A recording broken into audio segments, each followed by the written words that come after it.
نحمده ونصلي على رسوله الكريم أما بعد أعوذ بالله من الشيطان الرجيم بسم الله الرحمن الرحيم شهر رمضان الذي أنزل فيه القرآن هدى للناس بينات من الهدى والفرقان فمن شهد منكم الشهر فليصم ومن كان مريضا أو على سفر فعدة من أيام أخر يريد الله بكم اليسر ولا يريد بكم العسر ولتكملوا العدة ولتكبروا الله على ما هداكم ولعلكم تشكرون.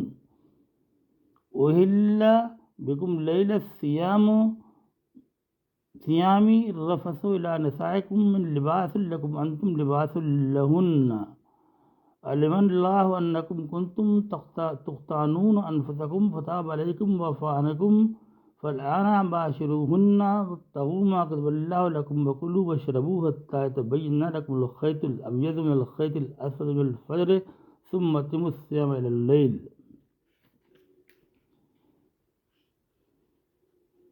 ولا تباشرون أنتم عاكفون في المساجد تلك حدود الله فلا تقربوها كذلك يبين الله من آياته للناس لعلهم يتقون.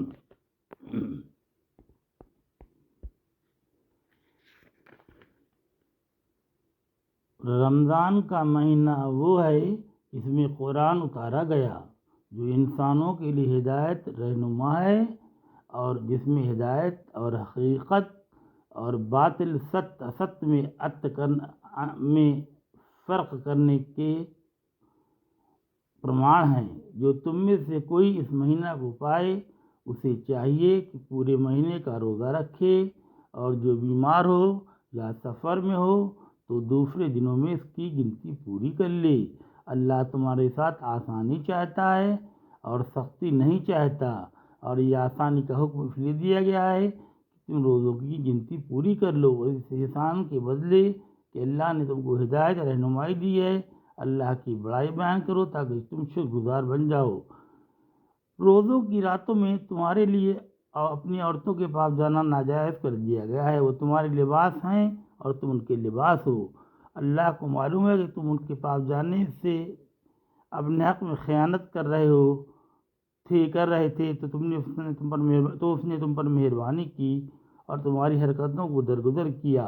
تو اب تم ان سے ملو جلو اور روزہ کے علاوہ ہر سمے میں ان کے پاس جا سکتے ہو اور اللہ تعالیٰ نے جو کچھ تمہارے لیے لکھ دیا ہے اسے تلاش کرو اور کھاؤ اور پیو یہاں تک کہ صبح کی سفید دھاری اشاکال رات کی کالی دھاری سے اسپشٹ نظر آنے لگے. پھر روزہ رکھ کر رات تک پورا کرو اور جب تم مسجدوں میں اعتکاف کی حالت میں ہو تو تم ان سے نہ ملو ارتھات سنبھوگ نہ کرو. یہ اللہ تعالیٰ کی باندھی ہوئی سیمائیں ہیں تو ان کے قریب بھی نہ جاؤ. اسی طرح اللہ اپنی نشانیاں لوگوں کے لیے کھول کھول کر بیان کرتا ہے تاکہ وہ پرہیزگار ڈر رکھنے والے بن جائیں. اب روزے کے متعلق کچھ مسائل ہیں. مسئلہ نمبر 1، دانتوں میں گوشت کا ریشہ اٹکا ہوا تھا یا ڈلی کا دوہرا وغیرہ کوئی اور چیز تھی، اس کو خلال سے نکال کر کھا گیا لیکن منہ سے باہر نہیں نکالا یا آپ یا فلق وہ چلی گئی. اگر چنے سے کم ہے تو روزہ نہیں ٹوٹا، لیکن اگر چنے کے برابر یا چنے سے زیادہ ہے تو روزہ جاتا رہا. البتہ اگر منہ سے باہر نکال لیا تھا پھر اس کے بعد نکل گیا تو چاہے وہ چنے کے برابر ہو یا اس سے بھی کم ہو، ہر حال میں روزہ ٹوٹ گیا. مطلب یہ ہے کہ اگر دانتوں میں گوشت کا کوئی ٹکڑا اٹکا ہوا تھا یا ڈلی اٹکی ہوئی تھی اس کو باہر نہیں نکالا اور اس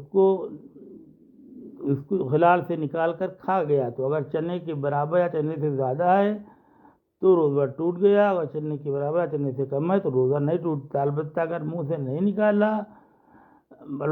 سے نکال کر کھا گیا تو چاہے چنے سے برابر ہو یا چنے سے کم ہو روزہ جاتا رہا.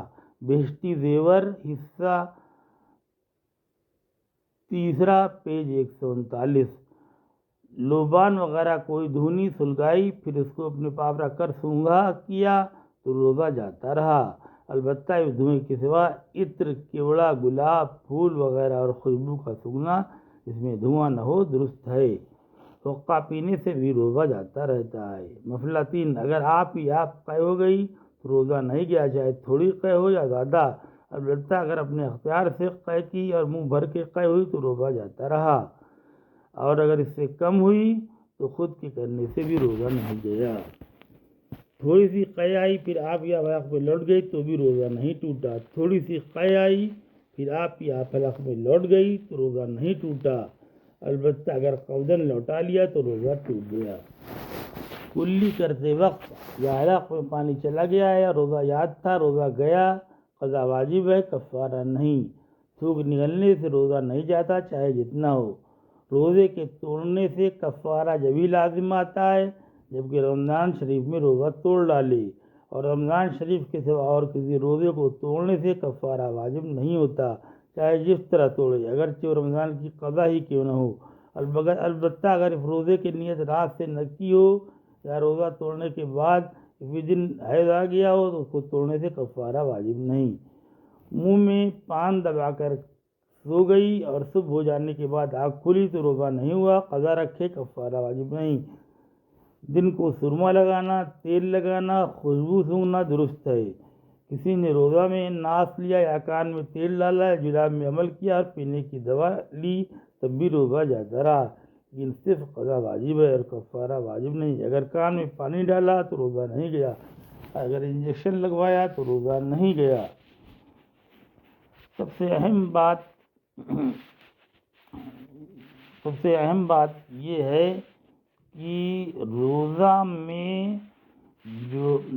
میں قرآن پاک کا بہت زیادہ اہتمام کیا جائے، نفلیں پڑھی جائیں، کیونکہ ایک نفل پڑھنے کا ثواب روزہ میں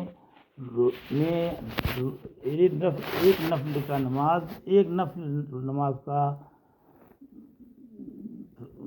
ثواب غیر مہینوں کے فرض کے برابر ہوتا ہے، اور فرض کا ثواب غیر مہینوں کے 70 فرضوں کے برابر ہوتا ہے۔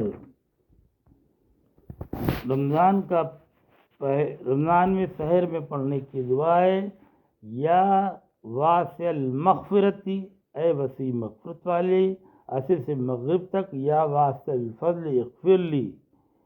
پہلی روزہ سے 10ویں روزہ تک پڑھنے کی دعا۔ پہلی روزہ سے 10واں روزہ تک رحمت کا عشرہ ہے، اس میں یہ پڑھنا چاہیے: اللہم ارحمنی یا ارحم الراحمین، اللہم ارحمنی یا ارحم الراحمین، اللہم ارحمنی یا ارحم الراحمین۔